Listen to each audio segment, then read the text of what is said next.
Today, at 15:45 hours, India conducted 3 underground nuclear tests in the Pokhran range. These tests conducted today were with a fission device, a low-yield device, and a thermonuclear device. DRDO and DAE have effectively and efficiently coordinated and integrated their respective technological strength in the national mission to confront the country with the capability to vacate the nuclear threats.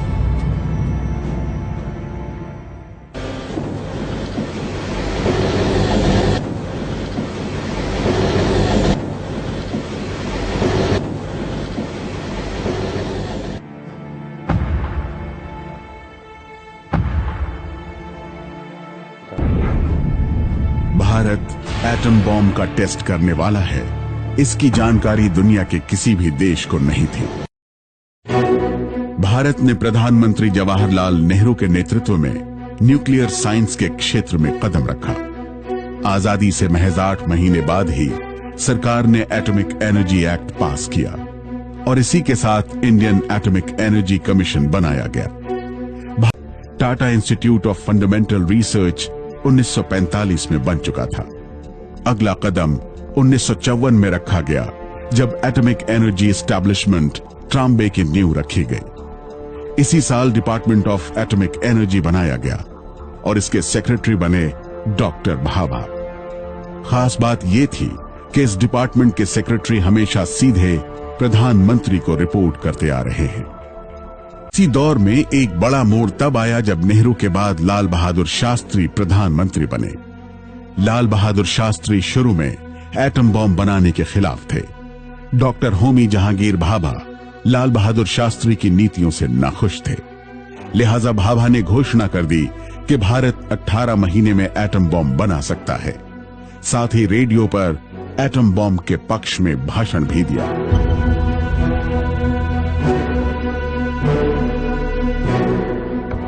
पर्याप्त संख्या में एटमी हथियारों से lace मुल्क को खुद से बड़े और शक्तिशाली देश के हमले से सुरक्षा मिलती है। सुरक्षा का यह सस्ता विकल्प है। मतलब देश के सबसे बड़े वैज्ञानिक डॉक्टर भाभा और प्रधानमंत्री शास्त्री ने अलग अलग राह पकड़ ली, लेकिन भाभा के बयानों से लाल बहादुर शास्त्री अपनी कांग्रेस पार्टी में ही अलग थलग पड़ गए। इसी साल नवंबर महीने में लोकसभा में इस पर जबरदस्त बहस हुई। जनसंघ ने 27 नवंबर को एटम बॉम्ब बनाने के पक्ष में प्रस्ताव रखा। हालांकि प्रस्ताव गिर गया, लेकिन लाल बहादुर शास्त्री को अपना रुख बदलना पड़ा।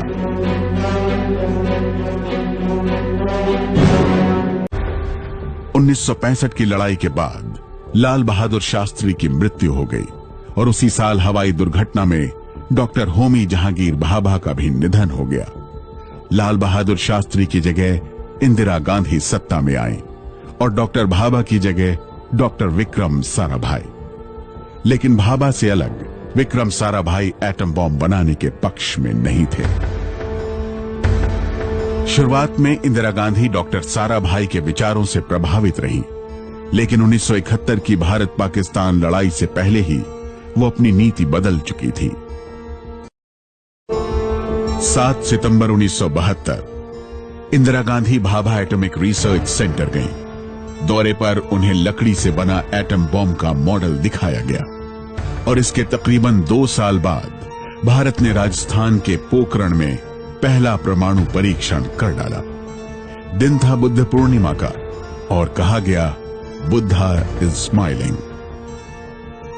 भारत के एटॉमिक प्रोग्राम में अगला बड़ा मोड़ आया नरसिम्हा राव सरकार के वक्त। नरसिम्हा राव के बारे में कहा जाता है कि वो एटम बॉम्ब टेस्ट करना चाहते थे। नरसिम्हा राव ने वैज्ञानिकों को तैयारी करने का निर्देश दिया था। इसमें थर्मोन्यूक्लियर या हाइड्रोजन बम भी शामिल था। लेकिन क्या आदेश सिर्फ तैयार रहने के लिए था और भारत की जरूरत क्या थी? खुद नरसिम्हा राव ने इस बारे में कोई बयान नहीं दिया था। कहा जाता है कि अमेरिका के दबाव में उन्हें टेस्ट को टालना पड़ा, जबकि कुछ लोग कहते हैं कि वैज्ञानिक समय रहते तैयार नहीं हो पाए थे और जब तक तैयारी हो पाई चुनाव का समय आ गया था। नरसिम्हा राव ने टेस्ट की जिम्मेदारी अगली सरकार पर छोड़ दी थी।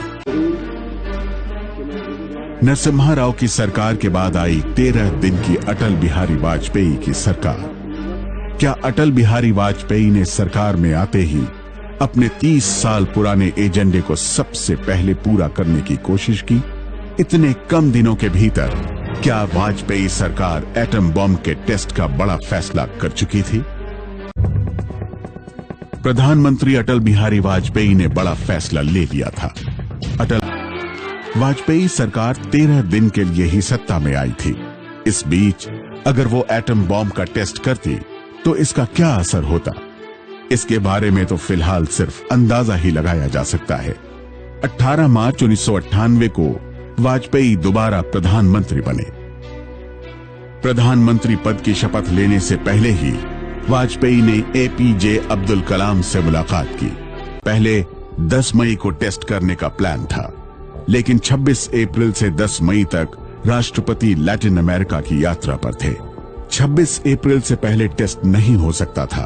11 मई की तारीख तय हुई। ये दिन भी बुद्ध पूर्णिमा का था और इसे ऑपरेशन शक्ति का नाम दिया गया। एटम बॉम्ब के विस्फोट का फैसला आजाद भारत के सबसे बड़े फैसलों में से एक था और ऑपरेशन शक्ति हमेशा के लिए दुनिया में भारत के पोजीशन को बदलने वाला था।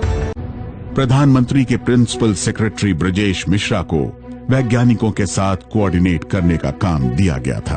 प्रधानमंत्री के साइंटिफिक एडवाइजर एपीजे अब्दुल कलाम और एटॉमिक एनर्जी कमीशन के चीफ आर चिदम्बरम इस ऑपरेशन के चीफ कोऑर्डिनेटर बनाए गए।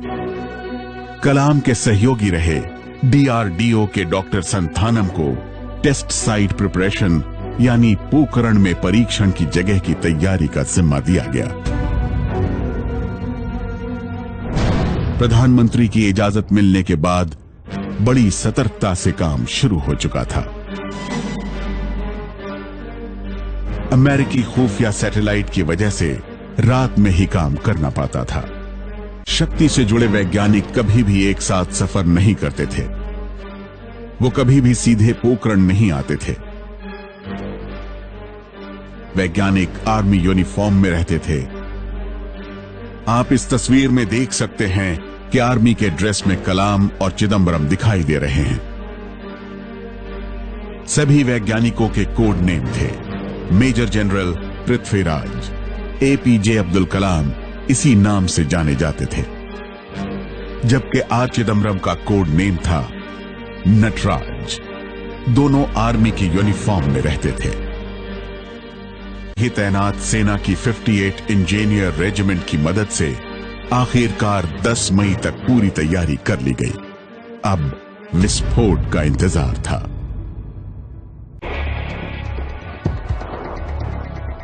Today at 15:45 hours,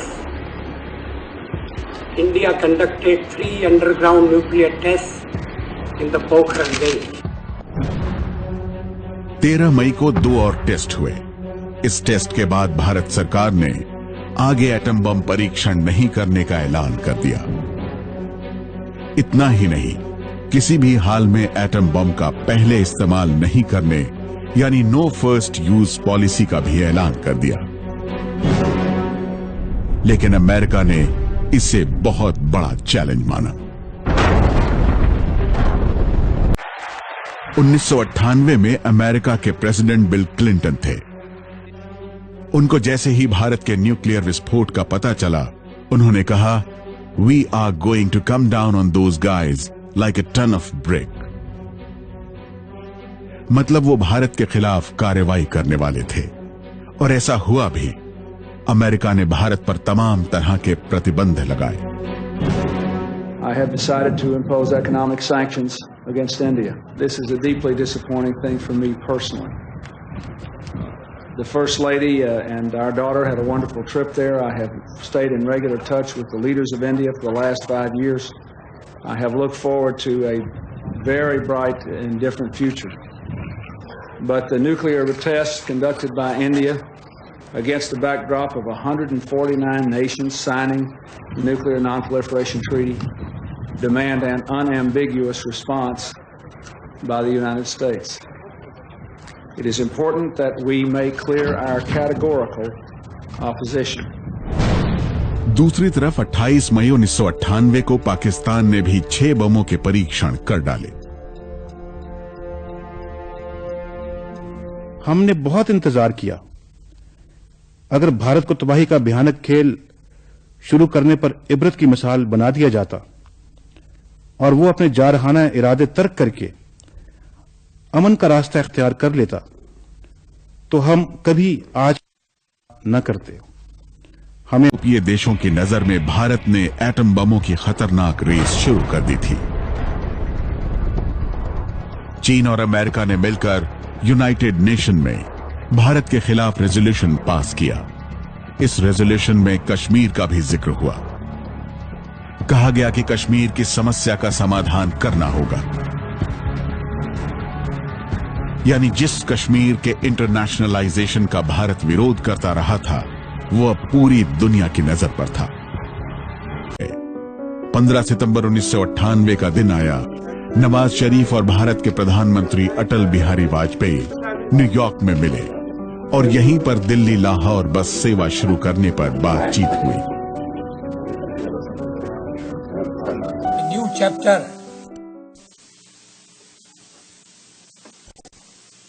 Indo-Pakistan cooperation is being opened. अगले साल फरवरी महीने में वाजपेयी लाहौर की यात्रा पर बस से गए।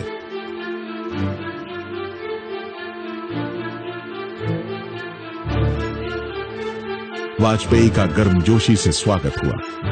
वाजपेयी और नवाज शरीफ की बातों से नई शुरुआत की कोशिशें झलक रही थी।